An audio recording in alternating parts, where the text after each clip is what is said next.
tudo que um ser humano produz, a gente produz 3 categorias de produtos humanos. A gente produz sentimentos, a gente produz ideias e a gente produz ações.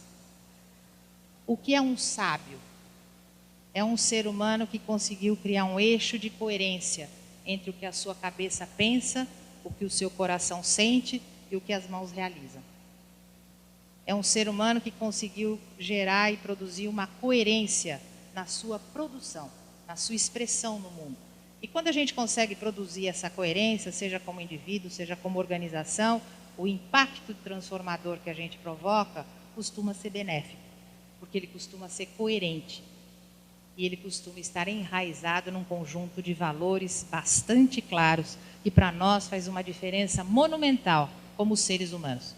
Para a gente praticar aquele circuito de relações em que a percepção, o processamento, a produção humana e os impactos que a gente provoca sejam benéficos, é fundamental que a gente recupere uma nova noção de ser humano.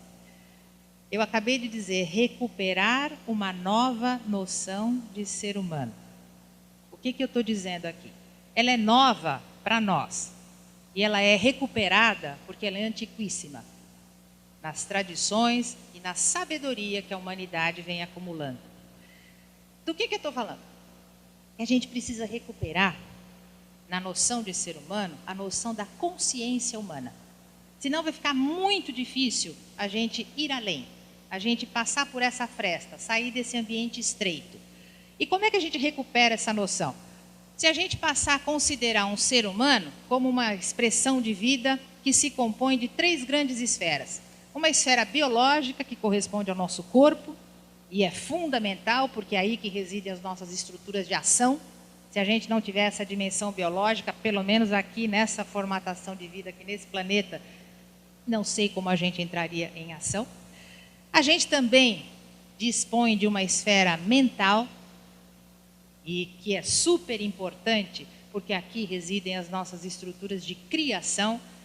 É aqui que a gente produz o que a gente pensa, o que a gente sente, é na nossa mente.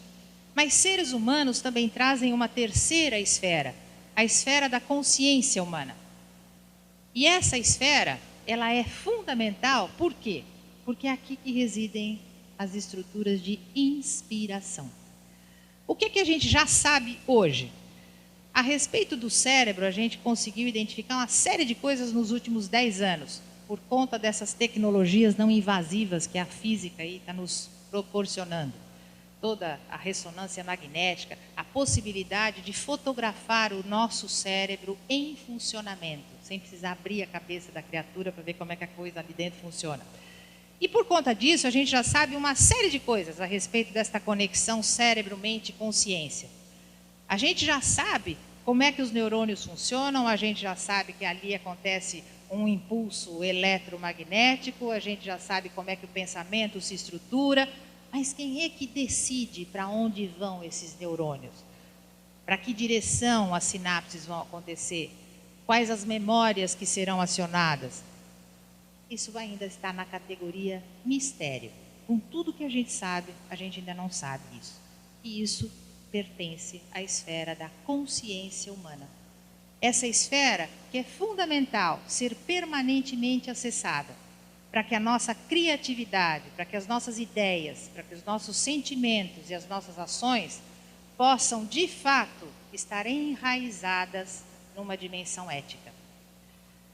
A palavra ética, gente, ela tem a sua origem lá atrás, com os gregos, numa palavrinha ethos, que significava a toca onde o animal se recolhia e se sentia seguro. Ethos, esse lugar onde o animal se recolhia e se sentia seguro, ele foi transferido para dentro da gente. Um lugar dentro da gente onde a gente se recolhe e se sente seguro. Até hoje a gente fala isso, né? Fui dormir com a consciência tranquila. É como se você se recolhesse num lugar dentro de você mesmo, onde você se sente bem, se sente seguro. Isso é consciência. A gente acabou adotando uma noção de ser humano, por conta daquela história do penso, logo existo, e pensar ser igual a raciocinar, a gente acabou ficando com uma noção de ser humano que contemplou só duas dessas esferas, corpo e mente. E com isso, deixando de lado a esfera da consciência, nós ficamos sem ter aonde plugar a ética, sem ter aonde plugar os valores. E por isso a gente hoje está vivendo esta imensa crise de valores que todo mundo comenta, e que todo mundo identifica, e que todo mundo realça. Uma das primeiras providências para a gente dar um encaminhamento para essa crise de valores é recuperar isso aqui. Recuperar a esfera da consciência humana e lidar com ela com a naturalidade que ela merece. Da mesma forma como a gente lida com as nossas estruturas biológicas que nos permitem entrar em ação, da mesma forma como a gente lida com as nossas múltiplas inteligências, que um ser humano tem esta condição de perceber o que é uma ação ética. Você não precisa explicar para ele. E é exatamente por ter esta percepção que este é um valor humano e universal. Se a gente é isso, se essa é a nossa estrutura, e trazendo isso, a gente consegue fazer muita coisa nesse planeta. Se essa é a nossa estrutura, se é isso que a gente traz instalado, ou seja, nós e todos os demais integrantes da humanidade somos essa estrutura, trazemos isso de fábrica, tá? Não é, nenhuma dessas esferas é opcional, tá? Todas elas já vêm quando a gente nasce. Como é que a gente expressa isso no mundo? Se, sob o ponto de vista estrutural, somos todos iguais, todos nós trazemos uma esfera biológica, uma esfera psíquica e uma esfera espiritual, a expressão dessas três esferas é única em cada um de nós. Cada um de nós vai ter as suas próprias ideias, vai ter a sua própria trajetória de vida, vai ter o seu conjunto de experiências, e é isso que a gente classifica como múltiplas dimensões da expressão humana. E por que isso é tão importante para nós, atuando na área da comunicação? Porque quando a gente identifica essas múltiplas dimensões humanas, a gente compreende a diversidade humana. Transitar por estas múltiplas dimensões é o que a gente faz para construir a realidade. E transitar por essas múltiplas dimensões é a tal da postura transdisciplinar. A postura tradicional elegeu a dimensão intelectual como a grande dimensão organizadora disso tudo. Então, qualquer projeto que você tenha para fazer, um problema que você tenha para resolver, você vai lá e pergunta para a dimensão intelectual. E não é à toa, gente, que o estresse é a doença, a grande doença do século XX. É a doença de uma dimensão humana que está exausta, porque tudo a gente pergunta para ela. Às vezes você tem um problema para resolver, você sonha com a solução. Mas você só vai admitir que aquela solução é válida se a tua dimensão lógica, racional, intelectual estiver de acordo. Senão você não se arrisca. É esse desgaste desta dimensão que está desgastando as nossas relações, que está desgastando a nossa criatividade.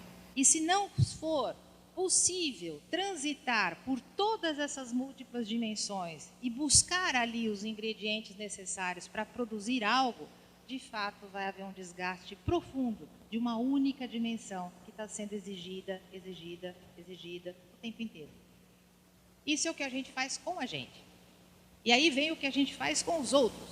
Eu acabei de dar ainda há pouco o exemplo da questão dos sistemas de atendimento ao cliente, onde a gente treina, muito bem treinado, aquela equipe imensa de atendentes que tem diante de si lá uma tela de computador com uma série de respostas muito bem produzidas, mas que na maioria das vezes não são suficientes para atender a quem está do outro lado da linha. Por quê? Porque quem está do lado de cá está dando uma resposta intelectual para alguém que está do lado de lá fazendo uma demanda emocional. Este esforço transdisciplinar, ele é fundamental, mais do que pelos resultados que a gente obtém, mas por algo, gente, que é extremamente novo como descoberta.